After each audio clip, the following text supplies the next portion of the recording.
Selamat pagi Indonesia. Anda menyaksikan seputar Bali terkini pukul 9 WITA bersama saya Agus Jagatraya. Untuk mewujudkan perkembangan pariwisata dan pemerataan pembangunan, khususnya di Bali Utara, pemerintah wajib menyediakan infrastruktur yang memadai. Infrastruktur yang mendukung akan berdampak positif bagi pertumbuhan pembangunan. Tokoh masyarakat Buleleng Tuti Kusumawardani mengatakan pariwisata di Bali harus terintegrasi antara satu dengan yang lainnya, terutama hubungan antara Bali Selatan dengan Bali Timur, Bali Selatan dengan Bali Utara, dan Bali Selatan dengan Bali Barat.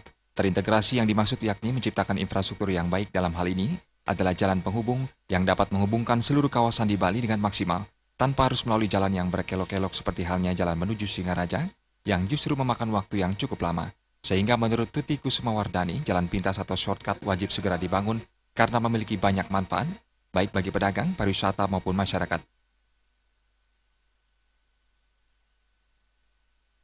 Tentu saya dua jari sangat setuju sekali ya untuk shortcut antara Denpasar, Singaraja.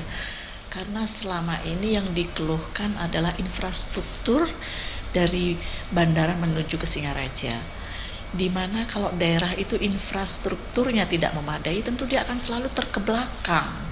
Jadi dengan adanya wacana akan dibuat shortcut ini tentu saya sangat setuju sekali dan saya mohon memang betul-betul cepat realisasi. Tapi saya yakin dengan pemerintahan Pak Jokowi ini, di mana beliau sangat tahu sekali bagaimana untuk mengembangkan suatu daerah. Saya yakin. Dengan tersedianya infrastruktur yang memadai, secara langsung akan mempengaruhi sektor pariwisata ke arah yang lebih baik, khususnya di Bali Utara. Jaya Kusuma, Bali TV.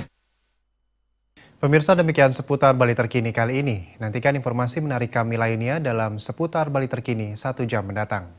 Salam Indonesia.